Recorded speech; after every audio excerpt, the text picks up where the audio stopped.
नमस्कार दोस्तों, आप सुन रहे हैं ऑडियो ज्ञान हिंदी।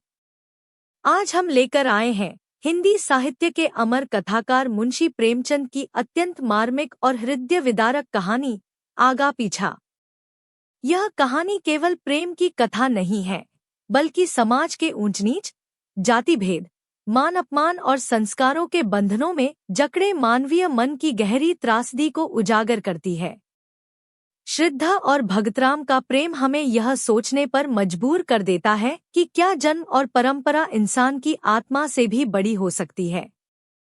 तो आइए बिना किसी विलंब के सुनते हैं आगा पीछा और महसूस करते हैं उस प्रेम की पीड़ा जो समाज के आगा पीछा में पिसकर रह गया। रूप और यौवन के चंचल विलास के बाद कोकिला अब उस कलुषित जीवन के चिन्ह को आंसुओं से धो रही थी। विगत जीवन की याद आते ही उसका दिल बेचैन हो जाता और वह विषाद और निराशा से विकल होकर पुकार उठती, हाय मैंने संसार में जन्म ही क्यों लिया। उसने दान और व्रत से उन कालिमाओं को धोने का प्रयत्न किया और जीवन के बसंत की सारी विभूति इस निष्फल प्रयास में लुटा दी। पर यह जागृति क्या किसी महात्मा का वरदान या किसी अनुष्ठान का फल था? नहीं, यह उस नवजात शिशु के प्रथम दर्शन का प्रसाद था, जिसके जन्म ने आज 15 साल से उसकी सूनी गोद को प्रदीप्त कर दिया था। शिशु का मुख देखते ही उसके नीले होठों पर एक क्षीण, करुण, उदास मुस्कुराहट झलक गई, पर केवल एक क्षण के लिए। एक क्षण के बाद वह मुस्कुराहट एक लंबी सांस में विलीन हो गई। उस अशक्त, क्षीण, कोमल रुदन ने कोकिला के जीवन का रुख फेर दिया। वात्सल्य की वह ज्योति उसके लिए जीवन संदेश और मूक उपदेश थी। कोकिला ने उस नवजात बालिका का नाम रखा श्रद्धा। उसी के जन्म ने तो उसमें श्रद्धा उत्पन्न की थी। वह श्रद्धा को अपनी लड़की नहीं, किसी देवी का अवतार समझती थी। उसकी सहेलियां उसे बधाई देने आतीं, पर कोकिला बालिका को उनकी नजरों से छिपाती। उसे यह भी मंजूर न था कि उनकी पापमय दृष्टि भी उस पर पड़े। श्रद्धा ही अब उसकी विभूति, उसकी आत्मा, उसका जीवन दीपक थी। वह कभी कभी उसे गोद में लेकर साथ से छलकती हुई आंखों से देखती और सोचती, क्या यह पावन ज्योति भी वासना के प्रचंड आघातों का शिकार होगी? मेरे प्रयत्न निष्फल हो जाएंगे? क्या कोई ऐसी औषधि नहीं है जो जन्म के संस्कारों को मिटा दे? भगवान से वह सदैव प्रार्थना करती कि मेरी श्रद्धा किन्हीं कांटों में न उलझे। वह वचन और कर्म से, विचार और व्यवहार से उसके सम्मुख नारी जीवन का ऊंचा आदर्श रखेगी। श्रद्धा इतनी सरल, इतनी प्रगल्भ, इतनी चतुर थी कि कभी कभी कोकिला वात्सल्य से गदगद होकर उसके तलवों को अपने मस्तक से रगड़ती और पश्चात्ताप तथा हर्ष के आंसू बहाती। 16 वर्ष बीत गए। पहले की भोली भाली श्रद्धा अब एक सगर्व, शांत, लज्जाशील नवयौवना थी, जिसे देखकर आंखें तृप्त हो जाती थी। विद्या की उपासिका थी, पर सारे संसार से विमुख। जिनके साथ वह पढ़ती थी वे उससे बात भी न करना चाहती थी। मातृस्नेह के वायुमंडल में पड़कर वह घोर अभिमानिनी हो गई थी। वात्सल्य के वायुमंडल, सखी सहेलियों के परित्याग, रात दिन की घोर पढ़ाई और पुस्तकों के एकांतवास से अगर श्रद्धा को अहंभाव हो आया तो आश्चर्य की कौन सी बात है। उसे किसी से भी बोलने का अधिकार न था। विद्यालय में भले घर की लड़कियां उसके सहवास में अपना अपमान समझती थी। रास्ते में लोग उंगली उठाकर कहते, कोकिला रंडी की लड़की है, उसका सिर झुक जाता, कपोल क्षण भर के लिए लाल होकर दूसरे ही क्षण फिर चूने की तरह सफेद हो जाते। श्रद्धा को एकांत से प्रेम था। विवाह को ईश्वरीय कोप समझती थी। यदि कोकिला ने कभी उसकी बात चला दी तो उसके माथे पर बल पड़ जाते, चमकते हुए लाल चेहरे पर कालिमा छा जाती, आंखों से झरझर आंसू बहने लगते, कोकिला चुप हो जाती। दोनों के जीवनादर्शों में विरोध था। कोकिला समाज के देवता की पुजारिन, श्रद्धा को समाज से, ईश्वर से और मनुष्य से घृणा।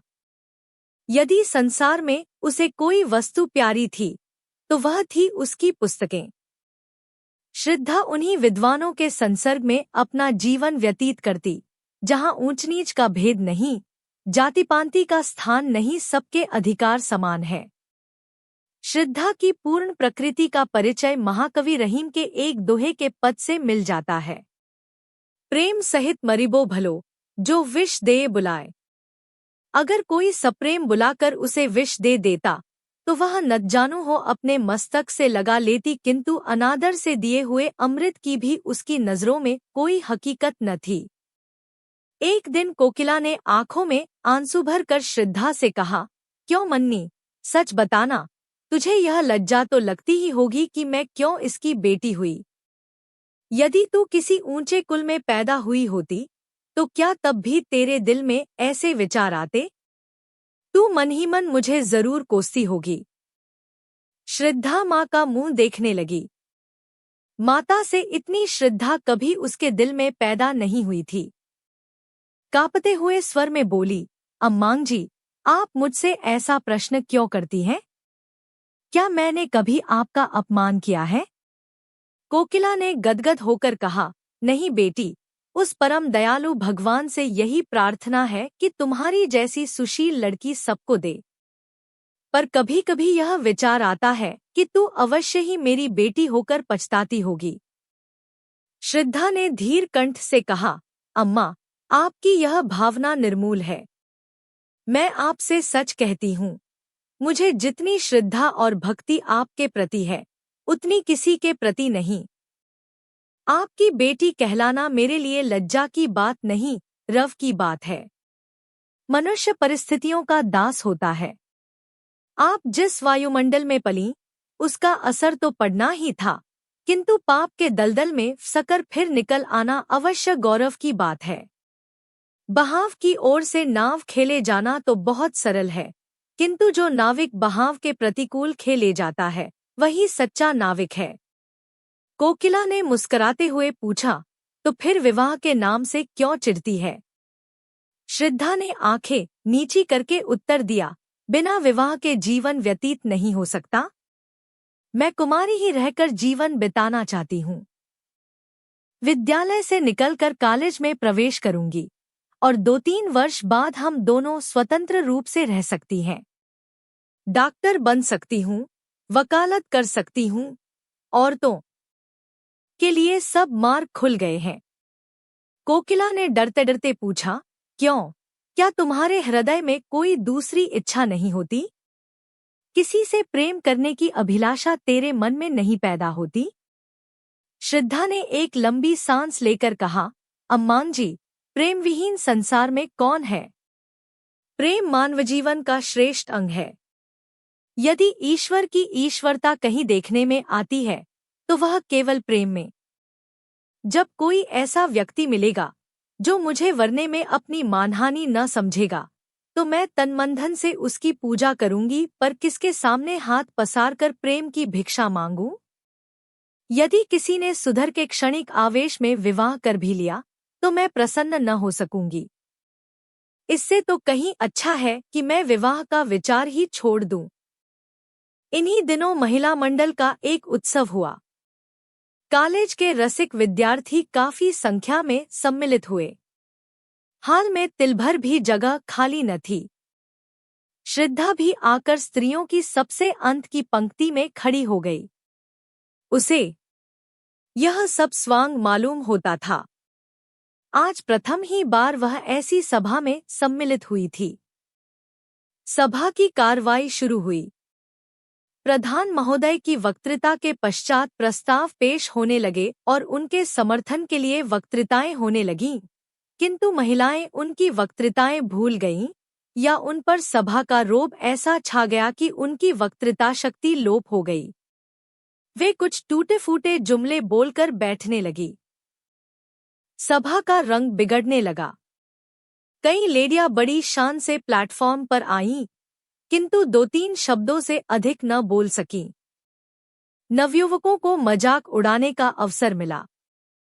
कहकहे पड़ने लगे, तालियां बजने लगी। श्रद्धा उनकी यह दुर्जनता देखकर तिलमिला उठी, उसका अंग प्रत्यंग फड़कने लगा।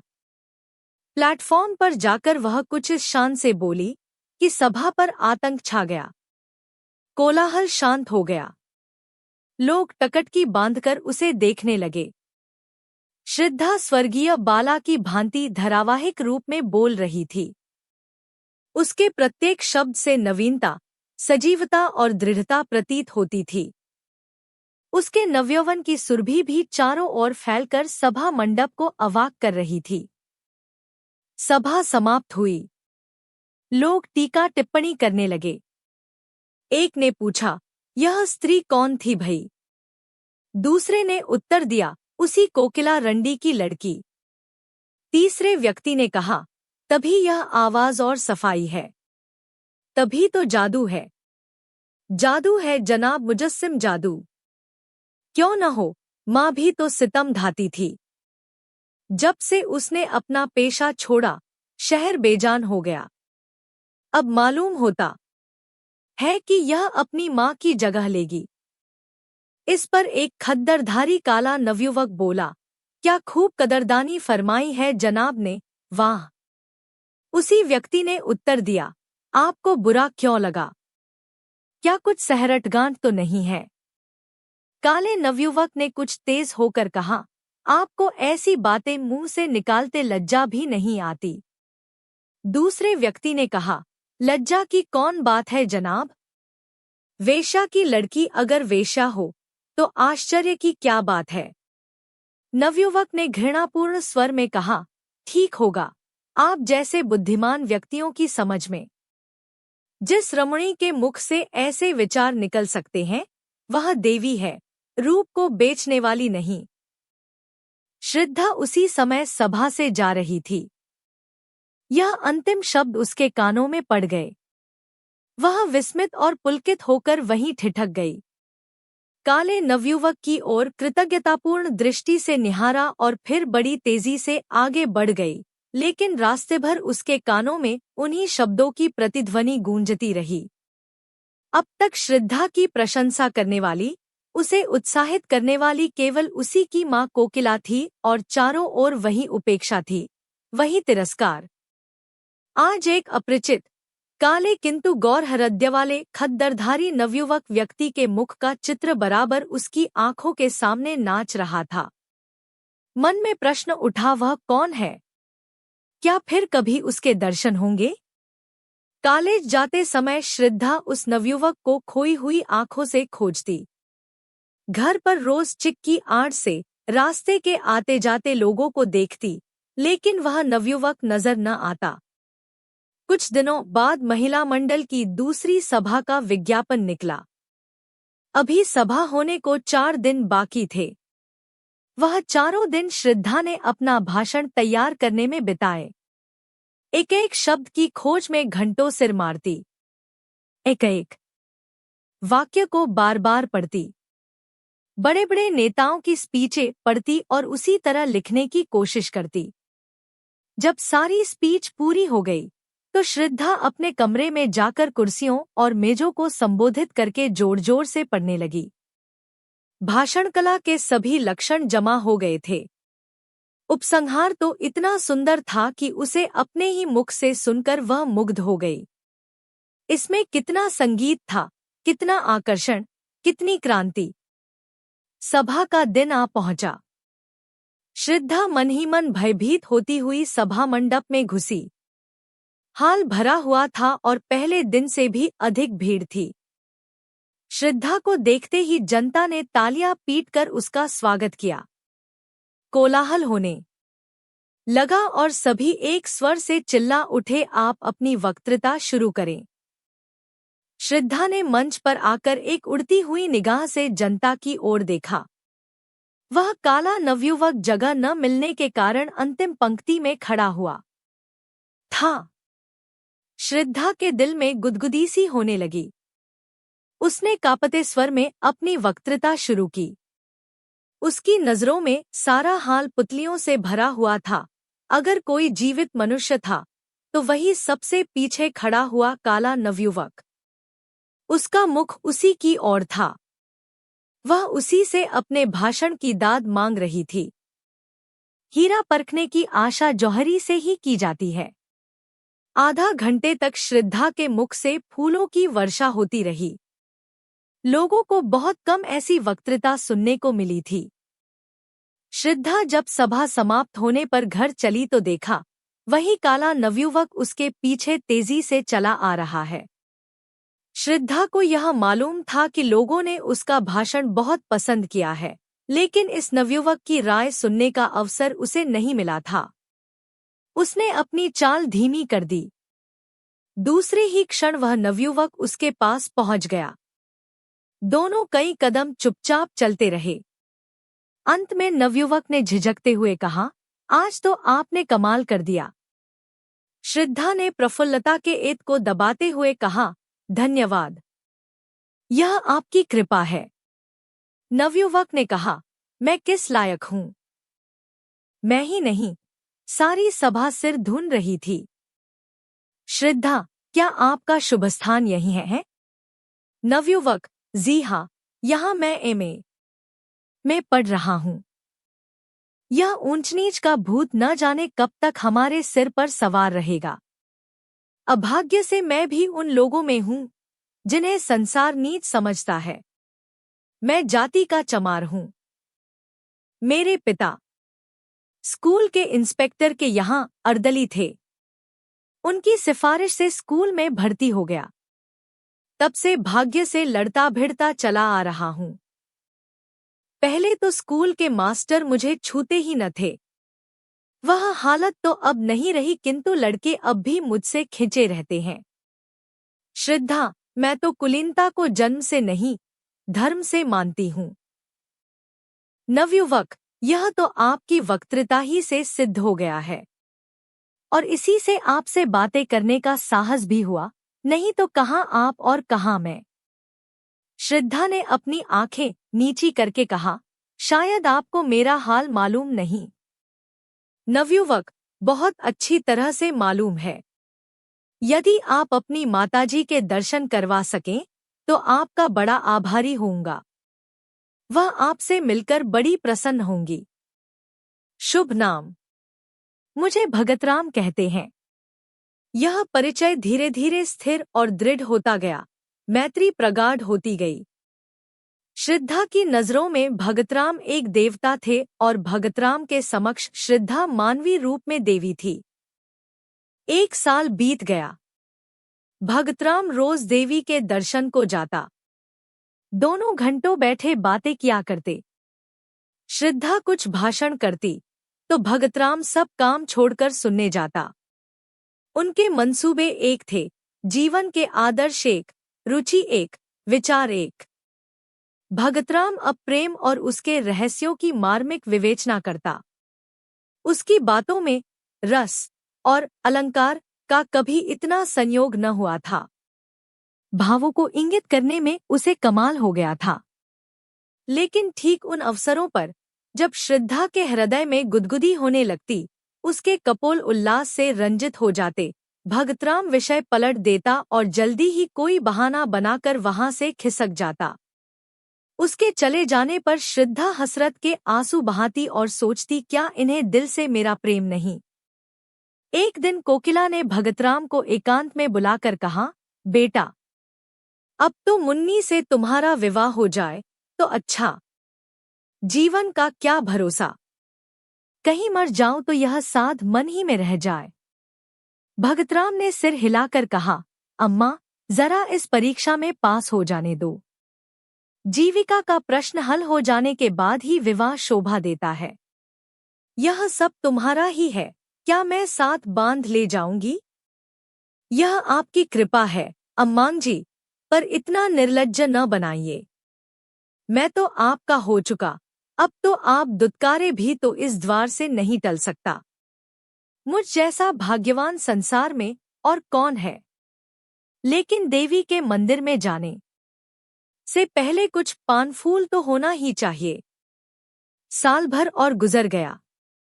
भगतराम ने एमए की उपाधि ली और अपने ही विद्यालय में अर्थशास्त्र का अध्यापक हो गया। उस दिन कोकिला ने खूब दान पुण्य किया। जब भगतराम ने आकर उसके पैरों पर सिर झुकाया तो उसने उसे छाती से लगा लिया। उसे विश्वास था कि आज भगतराम विवाह के प्रश्न को जरूर छेड़ेगा। श्रद्धा प्रतीक्षा की मूर्ति बनी हुई थी। उसका एक एक अंग मानो 100 तार होकर प्रतिध्वनित हो रहा था। दिल पर एक नशा छाया हुआ था, पांव जमीन पर न पड़ते थे। भगतराम को देखते ही माँ से बोली, अम्मा, अब हमको एक हल्की सी मोटर ले दीजिएगा। कोकिला ने मुस्कराकर कहा, हल्की सी क्यों? भारी सी ले लेना। पहले कोई अच्छा सा मकान तो ठीक कर लो। श्रद्धा भगतराम को अपने कमरे में बुला ले गई। दोनों बैठकर नए मकान की सजावट के मंसूबे बांधने लगे। पर्दे, फर्श, तस्वीरें, सबकी व्यवस्था की गई। श्रद्धा ने कहा, रुपए भी अम्मांजी से ले लेंगे।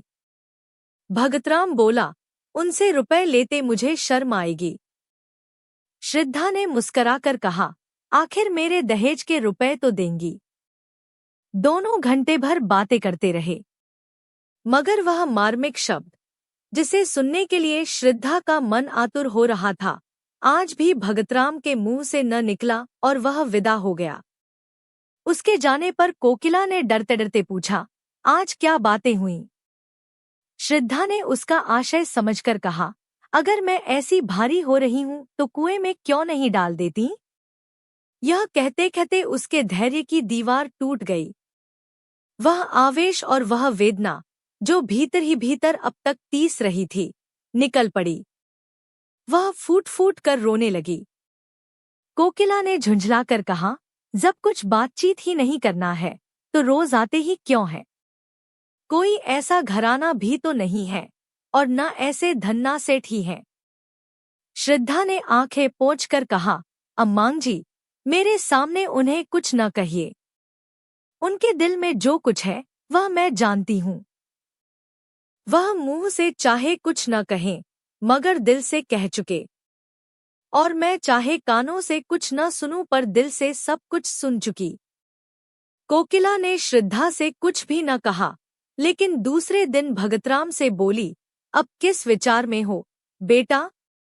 भगतराम ने सिर खुजलाते हुए कहा, अम्मांजी, मैं तो हाजिर हूँ, लेकिन घरवाले किसी तरह राजी नहीं होते।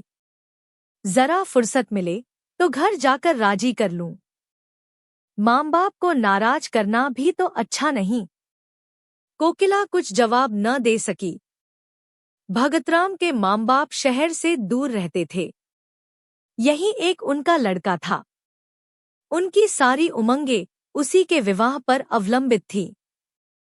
उन्होंने कई बार उसकी शादी तय की, पर भगतराम बार बार यही कहकर निकल जाता कि जब तक नौकर न हो जाऊंगा, विवाह न करूंगा। अब वह नौकर हो गया था, इसलिए दोनों माघ के एक ठंडे प्रात काल में लदेवते भगतराम के मकान पर आ पहुंचे। भगतराम ने दौड़कर उनकी पद्धूली ली और कुशल आदि पूछने के बाद कहा, आप लोगों ने इस जाड़े पाले में क्यों तकलीफ की? मुझे बुला लिया होता। चौधरी ने अपनी पत्नी की ओर देखकर कहा, सुनती हो बच्चा की अम्मा, जब बुलाते हैं तो कहते हैं कि इम्तिहान है, यह है, वह है। जब आ गए तो कहता है, बुलाया क्यों नहीं? तुम्हारा विवाह ठीक हो गया है। अब 1 महीने की छुट्टी लेकर हमारे साथ चलना होगा, इसीलिए दोनों आए हैं। चौधराइन ने कहा, हमने कहा कि बिना गए काम नहीं चलेगा, तो आज ही दरखास्त दे दो। लड़की बड़ी सुंदर, पढ़ी लिखी, अच्छे कुल की है। भगतराम ने लजाते हुए कहा, मेरा विवाह तो यहीं एक जगह लगा हुआ है, अगर आप राजी हों तो कर लूं। चौधरी ने कहा, इस शहर में हमारी बिरादरी का कौन है, क्यों बच्चा की अम्मा? चौधराइन ने कहा, यहाँ हमारी बिरादरी का तो कोई नहीं है। भगतराम ने कहा, माम बेटी है, घर में रुपया भी है, लड़की ऐसी है कि तुम लोग देखकर खुश हो जाओगे। मुफ्त में शादी हो जाएगी। चौधरी ने कहा, क्या लड़की का बाप मर गया है?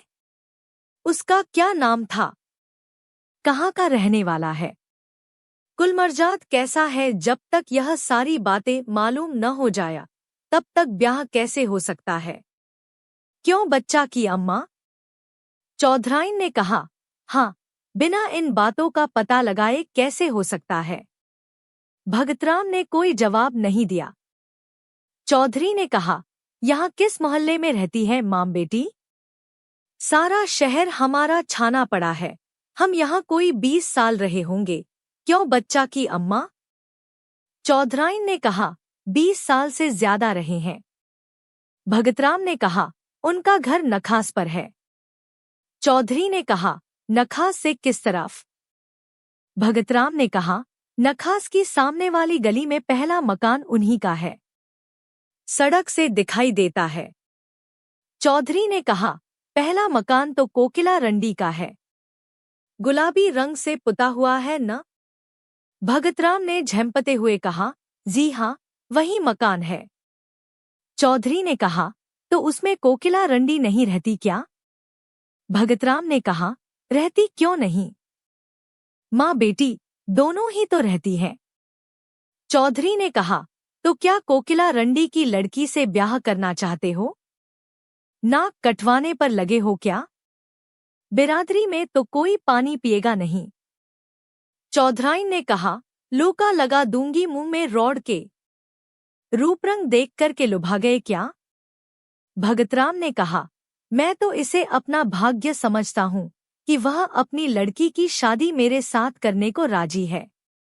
अगर वह आज चाहे तो किसी बड़े सेबड़े रईस के घर में शादी कर सकती है। चौधरी, रईस उससे ब्याह न करेगा, रख लेगा। तुम्हें भगवान समाई दे तो एक नहीं 4 रखो। मर्दों के लिए कौन रोक है?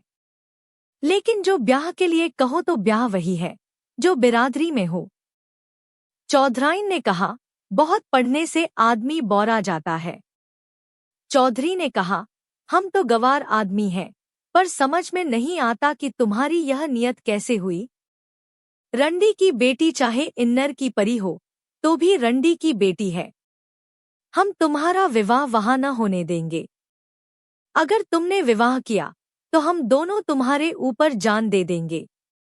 इतना अच्छी तरह से समझ लेना। क्यों बच्चा की अम्मा? चौधराइन ने कहा, ब्याह कर लेंगे, जैसे हंसी ठट्ठा है। झाड़ू मार के भगा दूंगी रौड़ को। अपनी बेटी अपने घर में रखे। भगतराम ने कहा, अगर आप लोगों की आज्ञा नहीं है तो मैं विवाह नहीं करूंगा, मगर मैं किसी दूसरी औरत से भी विवाह न करूंगा। चौधराइन ने कहा, हाँ, तुम कुंवारे रहो, यह हमें मंजूर है। पतुरिया के घर में ब्याह न करेंगे। भगतराम ने अब की झुंझला कर कहा, आप उसे बार बार पतुरिया क्यों कहती है? किसी जमाने में यह उसका पेशा रहा होगा। आज दिन वह जितने आचार विचार से रहती है, शायद ही कोई और रहती हो। ऐसा पवित्र आचरण तो मैंने आज तक देखा ही नहीं। भगतराम का सारा यत्न विफल हो गया। चौधराइन ने ऐसी जिद पकड़ी कि जौभर अपनी जगह से न टली। रात को जब भगतराम अपने प्रेम मंदिर में पहुंचा तो उसका चेहरा उतरा हुआ था। एक एक अंग से निराशा टपक रही थी। श्रद्धा रास्ता देखती हुई घबरा रही थी कि आज इतनी रात तक आए क्यों नहीं। उन्हें क्या मालूम कि मेरे दिल की क्या हालत हो रही है। यार दोस्तों से छुट्टी मिलेगी तो भूल कर इधर भी आ जाएंगे। कोकिला ने कहा, मैं तो तुझसे कह चुकी कि उनका अब वह मिजाज नहीं रहा। फिर भी तो तू नहीं मानती। आखिर इस टालमटोल की कोई हद भी है। श्रद्धा ने दुखित होकर कहा, अम्मां जी, मैं आपसे 1000 बार विनय कर चुकी हूँ कि चाहे लौकिक रूप में कुमारी ही क्यों न रहूं, लेकिन हृदय से उनकी ब्याहता हो चुकी। अगर ऐसा आदमी विश्वास करने के काबिल नहीं है तो फिर नहीं जानती कि किस पर विश्वास किया जा सकता है। इसी समय भगतराम निराशा की मूर्ति बने हुए कमरे के भीतर आए। दोनों स्त्रियों ने उनकी ओर देखा। कोकिला की आंखों में शिकायत थी और श्रद्धा की आंखों में वेदना। कोकिला की आंखें कह रही थी, यह क्या तुम्हारे रंग-ढंग है? श्रद्धा की आंखें कह रही थी, इतनी निर्दयता। भगतराम ने धीमे, वेदनापूर्ण स्वर में कहा, आप लोगों को आज बहुत देर तक मेरी राह देखनी पड़ी, मगर मैं मजबूर था। घर से अम्मा और दादा आए हुए हैं, उन्हीं से बातें कर रहा था। कोकिला बोली, घर पर तो सब कुशल है ना? भगतराम ने सिर झुकाए हुए कहा, जी हाँ, सब कुशल है। मेरे विवाह का मसला पेश था। पुराने ख्याल के आदमी हैं, किसी तरह भी राजी नहीं होते। कोकिला का मुख तमतमा उठा। बोली, हाँ, क्यों राजी होंगे? हम लोग उनसे भी नीच हैं ना, लेकिन जब तुम उनकी इच्छा के दास थे, तो तुम्हें उनसे पूछकर यहाँ आना जाना चाहिए था।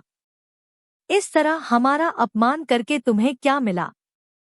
यदि मुझे मालूम होता कि तुम अपने माँ बाप के इतने गुलाम हो, तो यह नौबत ही काहे को आती?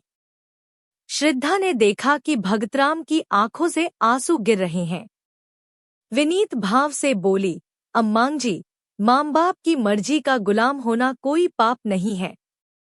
अगर मैं आपकी उपेक्षा करूं, तो क्या आपको दुख न होगा? यही हाल उन लोगों का भी तो होगा। श्रद्धा यह कहती हुई अपने कमरे की ओर चली और इशारे से भगतराम को भी बुलाया। कमरे में बैठकर दोनों कई मिनट तक पृथ्वी की ओर ताकते रहे। किसी में भी साहस न था कि उस सन्नाटे को तोड़े।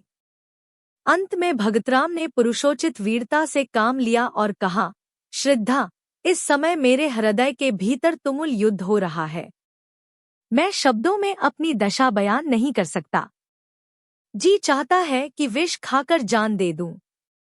तुमसे अलग रहकर जीवित नहीं रह सकता, केवल तड़प सकता हूं।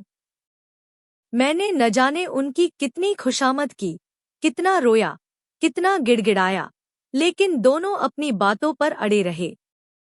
बार बार यही कहते रहे कि अगर यह ब्याह होगा, तो हम दोनों तुम पर अपनी जान दे देंगे। उन्हें मेरी मौत मंजूर है, लेकिन तुम मेरे हृदय की रानी बनो, यह मंजूर नहीं।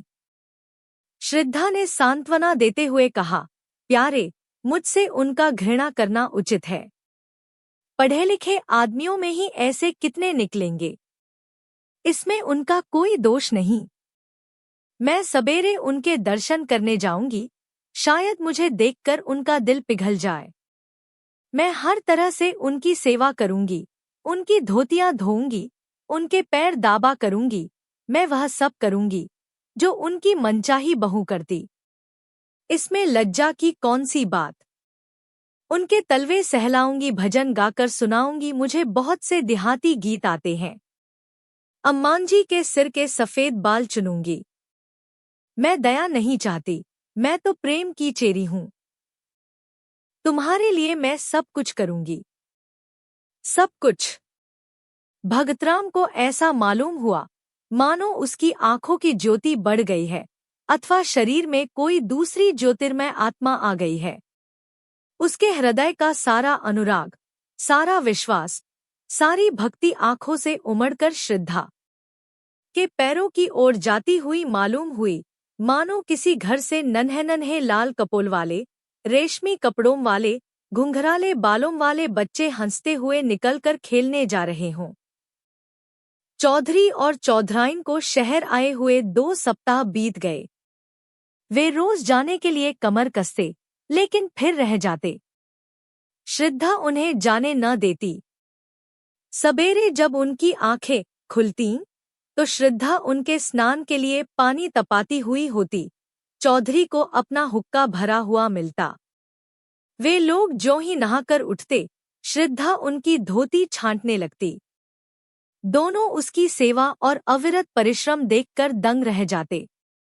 ऐसी सुंदर, ऐसी मधुभाषिणी, ऐसी हंसमुख और चतुर रमणी चौधरी ने इंस्पेक्टर साहब के घर में भी न देखी थी। चौधरी को वह देवी मालूम होती और चौधराइन को लक्ष्मी। दोनों श्रद्धा की सेवा और टहल व प्रेम पर आश्चर्य करते थे, किंतु तो भी कलंक और बिरादरी का प्रश्न उनके मुंह पर मुहर लगाए हुए था। 15वें दिन जब श्रद्धा 10 बजे रात को अपने घर चली गई, तो चौधरी ने चौधराइन से कहा, लड़की तो साक्षात लक्ष्मी है। चौधराइन, जब मेरी धोती छांटने लगती है तो मैं मारे लाज के कट जाती हूँ। हमारी तरह तो इसकी लौंडी होगी। चौधरी ने कहा, फिर क्या सलाह देती हो अपनी बिरादरी में, तो ऐसी सुघर लड़की मिलने की नहीं। चौधराइन ने कहा, राम का नाम लेकर ब्याह करो, बहुत होगा रोटी पड़ जाएगी। 5 बीसी में तो रोटी होती है, कौन 56 टके लगते हैं। पहले हमें शंका होती थी कि पतुरिया की लड़की न जाने कैसी हो कैसी न हो, पर अब सारी शंका मिट गई। चौधरी ने कहा, जब बातें करती है तो मालूम होता है मुंह से फूल झड़ते हैं। चौधराइन ने कहा, मैं तो उसकी माँ को बखानती हूँ जिसकी कोख में ऐसी लक्ष्मी जन्मी। चौधरी ने कहा, कल चलो, कोकिला से मिलकर सब ठीक ठाक कराएं। चौधराइन ने कहा, मुझे तो उसके घर जाते शर्म लगती है। वह रानी बनी बैठी होगी, मैं तो उसकी लौंडी मालूम होऊंगी।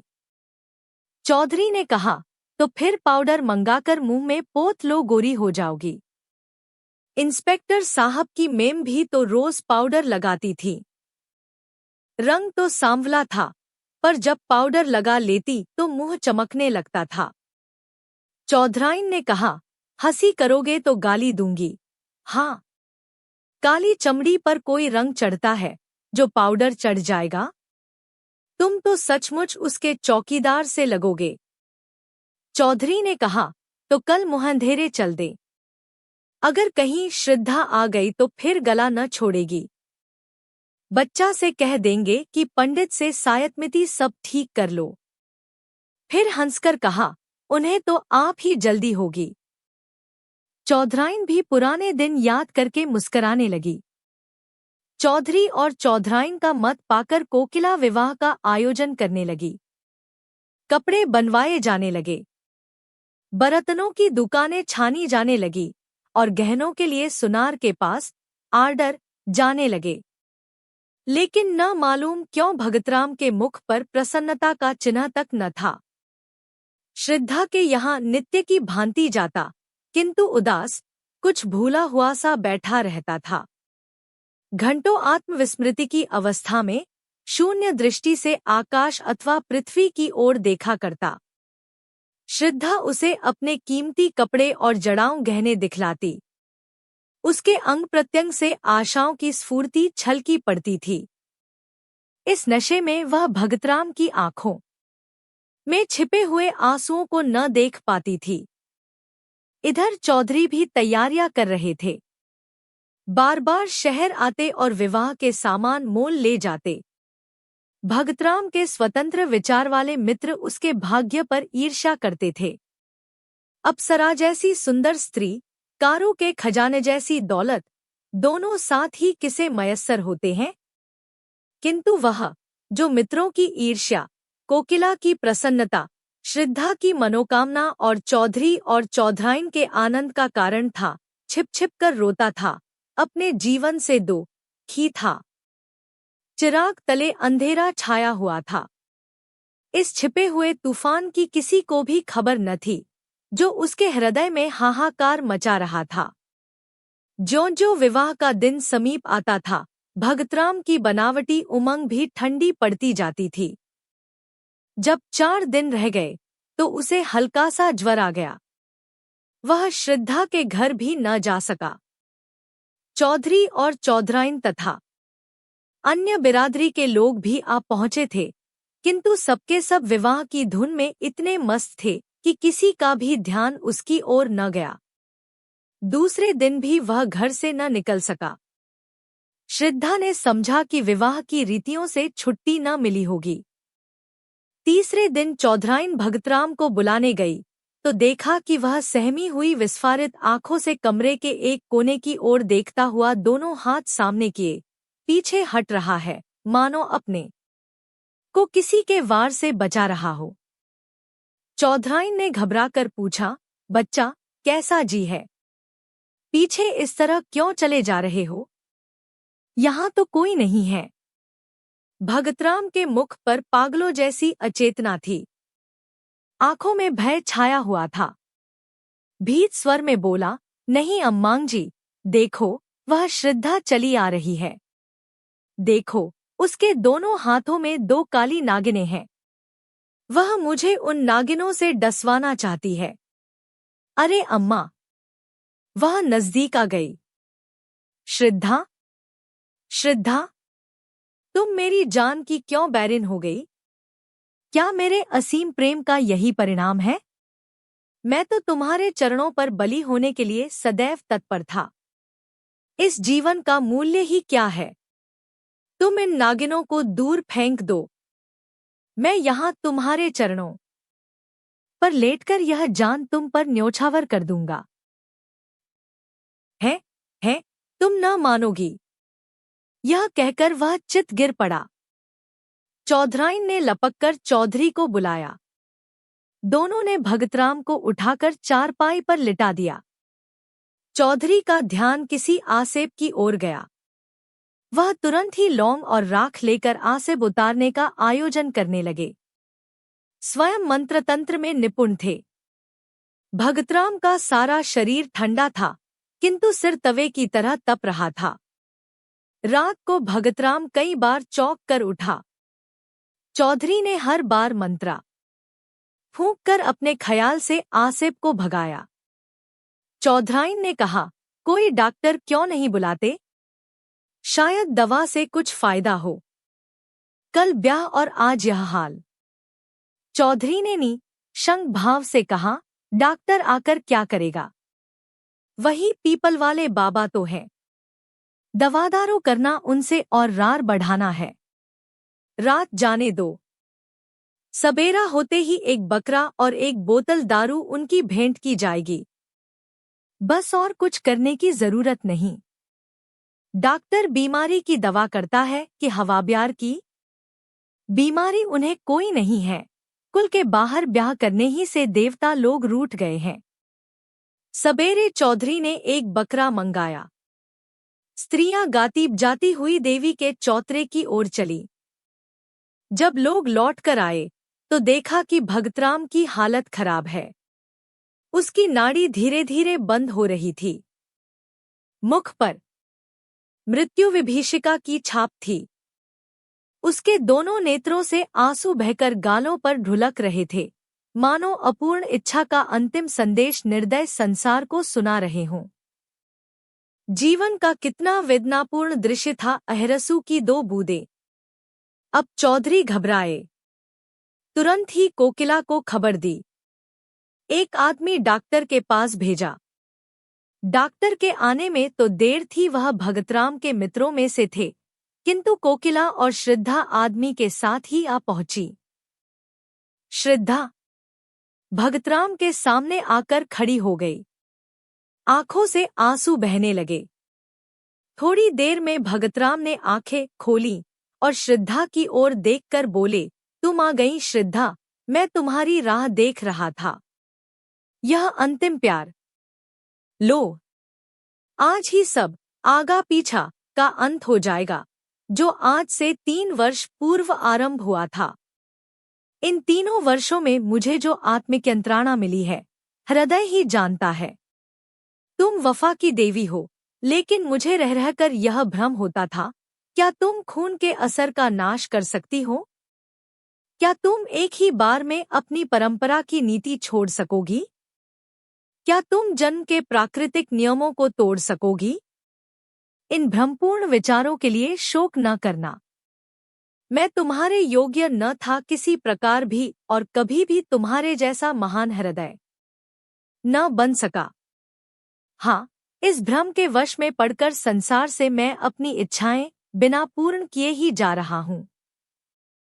तुम्हारे अगाध, निष्कपट, निर्मल प्रेम की स्मृति सदैव ही मेरे साथ रहेगी। किंतु हाय अफसोस! कहते कहते भगतराम की आंखें फिर बंद हो गईं। श्रद्धा के मुख पर गाढ़ी लालिमा दौड़ गई। उसके आंसू सूख गए। झुकी हुई गर्दन तन गई। माथे पर बल पड़ गए। आंखों में आत्माभिमान की झलक आ गई। वह क्षण भर वहां खड़ी रही और दूसरे ही क्षण नीचे आकर अपनी गाड़ी में बैठ गई। कोकिला उसके पीछे पीछे दौड़ी हुई आई और बोली, बेटी, यह क्रोध करने का अवसर नहीं है। लोग अपने दिल में क्या कहेंगे? उनकी दशा बराबर बिगड़ती ही जाती है। तुम्हारे रहने से बुंडों को ढांढस बंधा रहेगा। श्रद्धा ने कुछ उत्तर न दिया। कोचवान से कहा, घर चलो। कहकर कोकिला भी गाड़ी में बैठ गई। असह्य शीत पड़ रहा था। आकाश में काले बादल छाए हुए थे। शीतल वायु चल रही थी। माघ के अंतिम दिवस थे। वृक्ष, पेड़ पौधों भी शीत से अकड़े हुए थे। दिन के 8 बज गए थे। अभी तक लोग रजाई के भीतर मुंह लपेटे हुए थे। लेकिन श्रद्धा का शरीर पसीने से भीगा हुआ था। ऐसा मालूम होता था कि सूर्य की सारी उष्णता उसके शरीर की रगों में घुस गई है।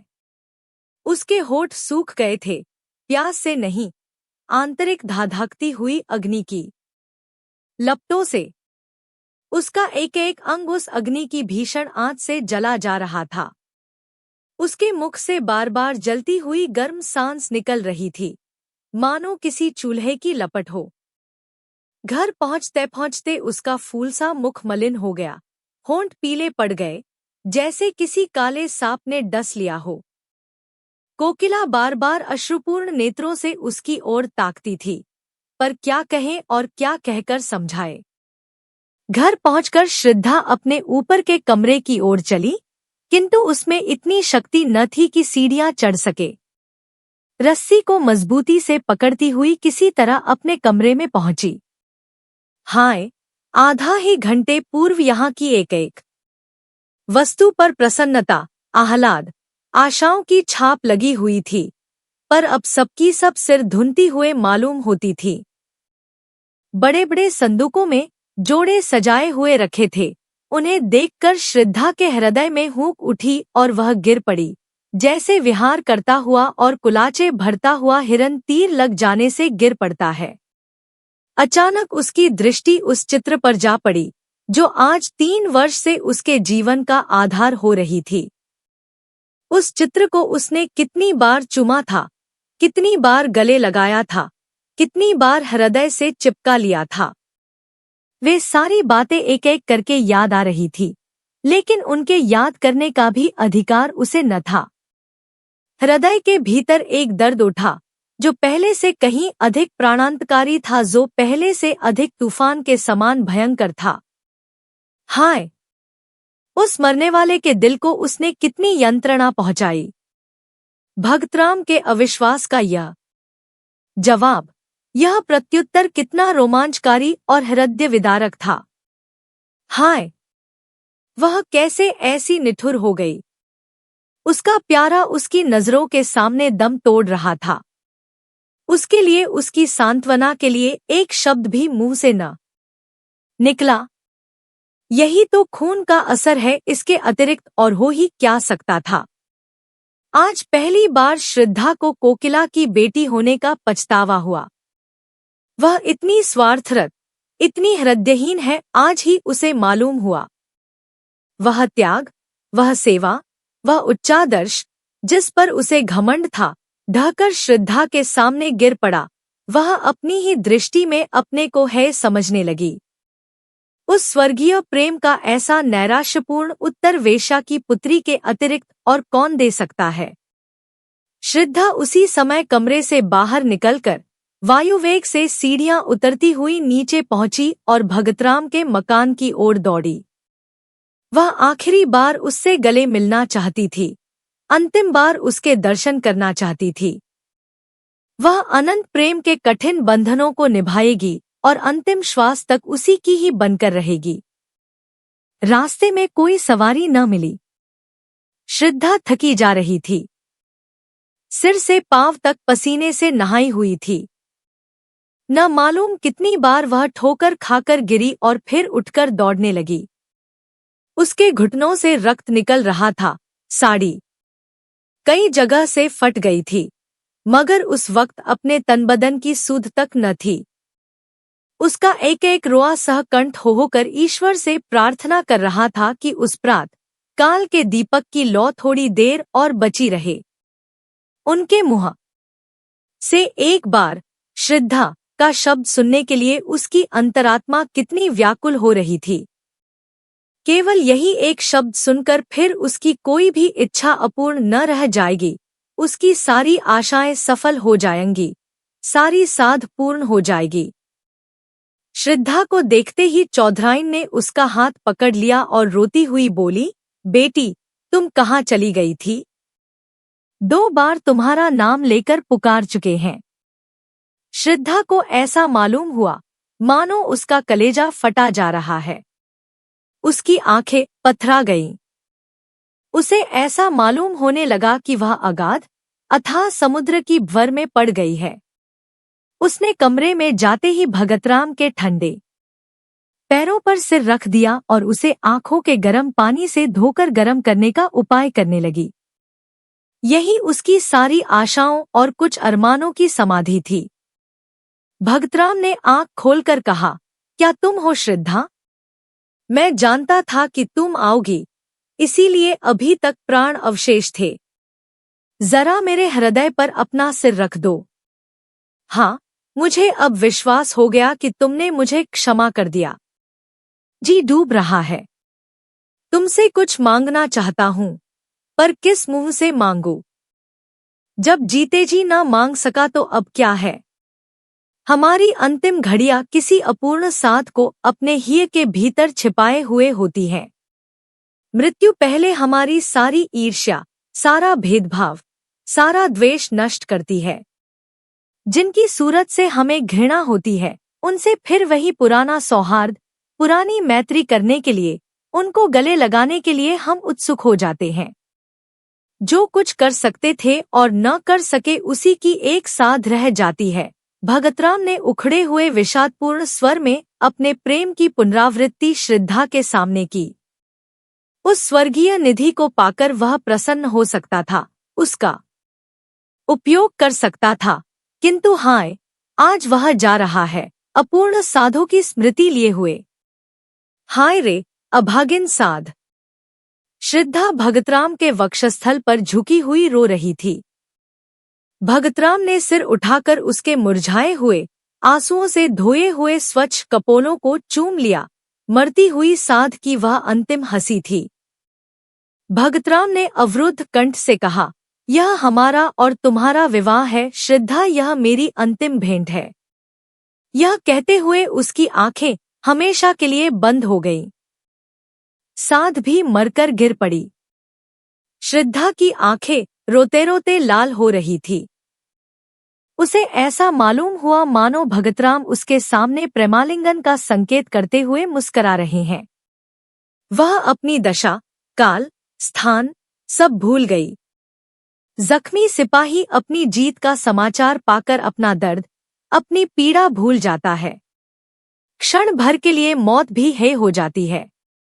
श्रद्धा का भी यही हाल हुआ। वह भी अपना जीवन प्रेम की निठुर वेदी पर उत्सर्ग करने के लिए तैयार हो गई, जिस पर लैला और मजनू, शीरीं और फरहाद नहीं, हजारों ने अपनी बलि चढ़ा दी। उसने चुंबन का उत्तर देते हुए कहा, प्यारे, मैं तुम्हारी हूँ और सदा तुम्हारी ही रहूंगी। दोस्तों, यह थी मुंशी प्रेमचंद की मार्मिक कहानी आगा पीछा। यह कहानी हमें सिखाती है कि सच्चा प्रेम त्याग और विश्वास पर टिका होता है, लेकिन जब समाज की संकीर्ण सोच बीच में आ जाती है तो सबसे पवित्र भावनाएं भी कुचल जाती हैं। अगर आपको यह प्रस्तुति पसंद आई हो तो वीडियो को लाइक करें, कमेंट में अपनी राय लिखें और चैनल को सब्सक्राइब करना न भूलें। आपकी प्रतिक्रिया ही हमारी प्रेरणा है। फिर मिलेंगे एक नई कहानी और नए विचारों के साथ। तब तक सुनते रहिए ऑडियो ज्ञान हिंदी। धन्यवाद।